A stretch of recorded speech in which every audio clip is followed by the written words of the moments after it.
Hi, I'm Ken Howard, and welcome to the Gay Therapy LA podcast. Today, I want to talk about beyond New Year's resolutions, making real life changes. And gay men making real life changes goes beyond making just your regular New Year's resolutions. You know, that's the tradition at New Year's time. And it's one of those places where the popular culture talking about New Year's resolutions and the work of therapy and coaching kind of combine, because I always call New Year's the therapist holiday because it's a time of reflection and renewal and committing to making positive changes in your life cognitively in the way you think or behaviorally in the way you act. And so unlike any other holiday, reflection upon the self and making positive changes for yourself are something that's really culturally sanctioned at New Year's times. And while resolutions are a bit of a cliche, where for many of us the motivated and desired changes that you make on January 1st fade by the time February comes. Making necessary changes is a hard process, even when we realize it's important and sometimes very necessary to our health and well-being to make and sustain real changes in our lives. Facing today's challenges with your mental health, fitness, diet, job responsibilities, domestic chores, and finances and money management requires a lot of flexibility at any given moment. As the year progresses, we have to be ready to make minor and sometimes major changes that will improve our mental and physical health or our well-being in other ways. And this kind of adaptability, what's called neuroplasticity, meaning our brain's ability to make changes even on a neurobiological level, is important for healthy long-term aging, for overall stress management, really throughout the lifespan. There's been discussion recently about things that people do as they get older and older, like crossword puzzles, to keep their mind sharp, to keep that neuroplasticity, and to have kind of the optimistic and positive view that as we go through life, no matter how old we are, we can make positive changes, that we're not, the depressed outlook that what is and always will be. If it's good, then we need to work for it to stay good. And if it's not so great, self-empowerment says that we have the power to make changes, particularly in the way that we think and then later in how we behave, that can make changes for the better. So drawing from my long, 27-year career as a therapist and coach specializing in gay men and gay male couples, I'd like to offer some ideas on how January's resolutions can be sustained throughout the year or for a lifetime, drawing from some important psychological techniques from cognitive behavioral therapy.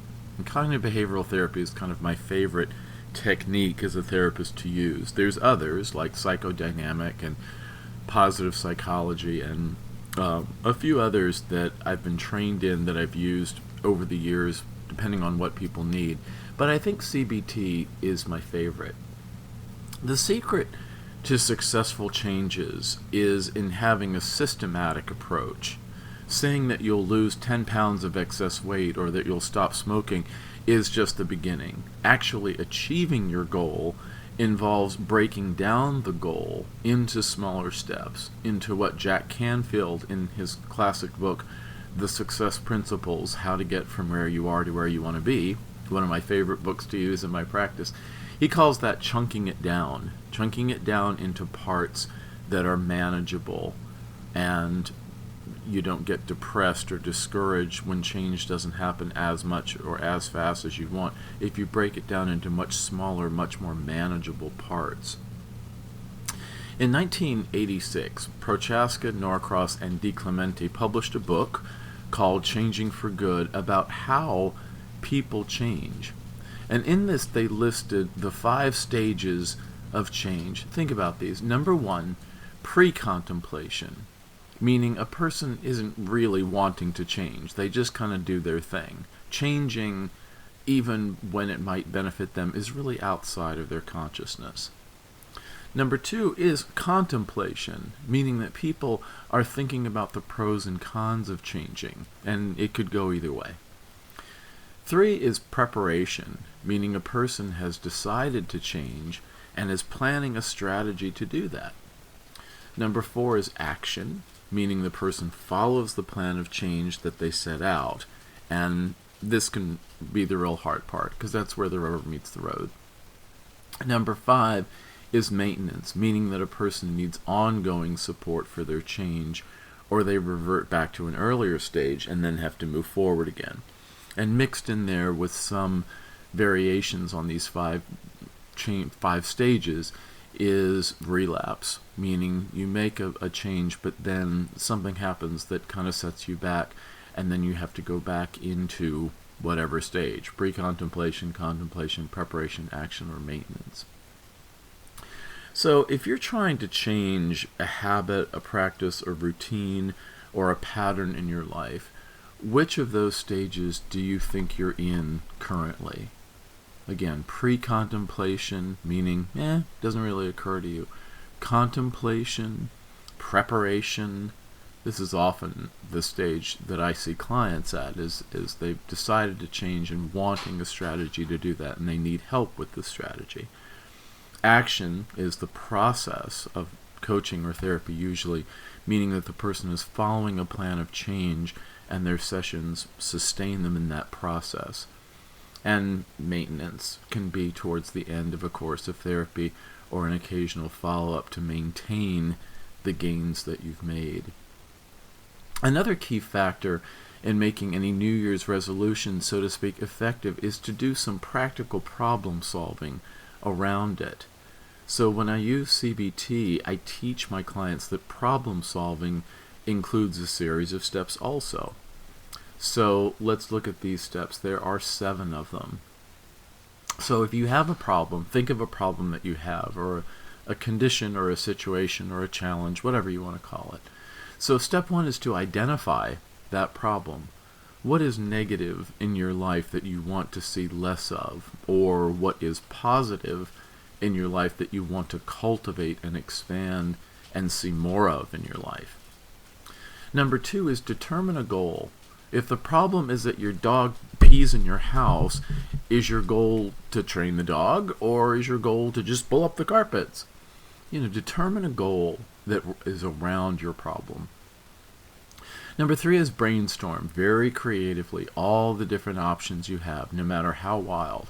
You can make a long list on your phone or on your desktop or on scratch paper and start with the words "I could" and fill in the blank. With the dog example, I could consult a veterinarian. I could ask a salesperson at the local pet store. Or I could buy a book on training dogs. The next step is 4, evaluate those solutions. List the pros and cons of each option. You could ask the salesperson at the pet supply store, but maybe they don't know. You could consult a vet, but maybe she's expensive. You could buy a book, but the book can't actually converse with you. There's going to be pros and cons to every option. And that's just realistic adult thinking, is to understand that probably no ideal solution exists. It's really looking at the pros and cons of each option. Number 5 is choose. You have to make a decision. You have to just understand that there comes a point where you can't have the luxury of indecision anymore. You have to choose the best and most appropriate option that you have at the time. Given all the pros and cons, which would you choose? The salesperson, the vet, or the book? Number 6 is develop an action plan. If you chose the vet, what do you do next? Do you Google veterinarians with good reviews and call one? Do you ask your friend for his dog's vet's phone number? Do you drive by a local vet near your home? Think of the steps you can actually do. I call it move your feet. I'm not in AA, but I like to steal their sayings. AA has a saying, move your feet and your mind will follow. So just, get moving in your feet and your hands. And number 7 is act. Just act. Call the vet, get the appointment, and then see what happens. Another important part of the process involves making changes by developing and implementing a series of goals. Now, ideally, a goal should be realistic, not flying to the moon by flapping your arms, but something you can actually do, even if it would take time to learn or to be challenging. It should be clear, not just, I'd like to be healthier this year, or I'd like to quit smoking by March 1st. It should be that, really. It's not just, I'd like to be healthier this year, sometime when I get around to it. That's too vague. If it's more clear, like I'd like to quit smoking by March 1st, that gives you a date and something to really hang on to. It shouldn't be too easy or too hard. Say, my goal is to quit smoking by March 1st, not, I'm going cold turkey as of yesterday and will never smoke again. It should also have a clear end point. If you say, I'll stop smoking really soon, how will you know when you've achieved soon? By March? By June? By next December 31st? Make it clear in your mind and visualize it happening. Do some mindful meditation around your goal. Have a clear view in your mind's eye, in your imagination, of how you would feel and function if you were smoke-free, let's say. Think about the resources that you need to reach your goal. Do you need money, time, advice, professional consultation, support from friends or family, learning, networking, confidence? How can you get those resources? You might need the help of others to reach your goal. And to quote the Stephen Sondheim song from Into the Woods, no one is alone. You're thinking about the support system of professionals like therapists, coaches, doctors, maybe a personal trainer for fitness. There's professional interpersonal resources, and then there's personal ones, your friends, your roommates, your family, people who are in your personal circle who can support you in your goals. Finally, it's important to reward yourself for small steps in your goals. If you go without smoking for 2 days, reward yourself with a special event or celebration. If you smoke 2 packs a day, maybe you can use your savings to buy something you've been wanting from your Amazon wish list. Rewarding yourself for small steps is an important part of what mental health professionals call behavioral conditioning. Behaviors that are rewarded with something pleasurable will tend to increase in frequency. It's like giving your dog a treat. If she goes pee outside instead of on your carpet, the treat will reinforce the behavior of going outside. Also, I think there's a room for all of this in what we call harm reduction. Sometimes making a goal is not a black and white thing, but it's a gradual process. It could be that cutting down on smoking, for example, is on the way to quitting. And that's progress.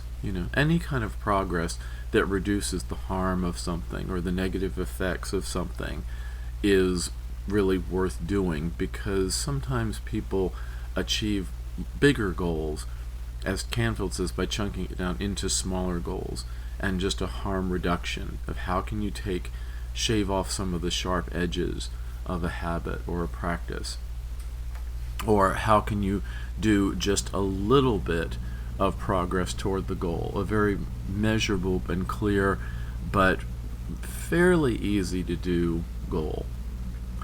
So for this year, why not just make resolutions that dissolve quickly, but a more specific behavioral plan for meaningful life changes, which is different over time. If you follow the steps this year, you might get closer than you ever have before, because you're implementing a new strategy and you're using that brain neuroplasticity to learn and grow as a person. And if you do this every year, you grow as a person or as a professional in your work, or as someone with stronger interpersonal relationships. So if you need support for making changes in your life, or the changes are large in magnitude, consider having therapy or coaching. A course of cognitive behavioral supported goal-oriented therapy or in coaching, which is what I offer, you'd certainly be welcome. Let's talk about that a little bit. So my website is gaytherapyla.com, gaytherapyla.com. And I see people in my office in LA. If you're in LA or Southern California, it's near the Beverly Center Shopping Center near Wilshire, and just north of Wilshire on San Vicente. And if you're somewhere else in another state or even in another country, I see guys through webcam services, usually FaceTime or Skype, and that is available as well. So, and to reach me, phone number for calling or texting is 310-339-5778. So 310-339-5778.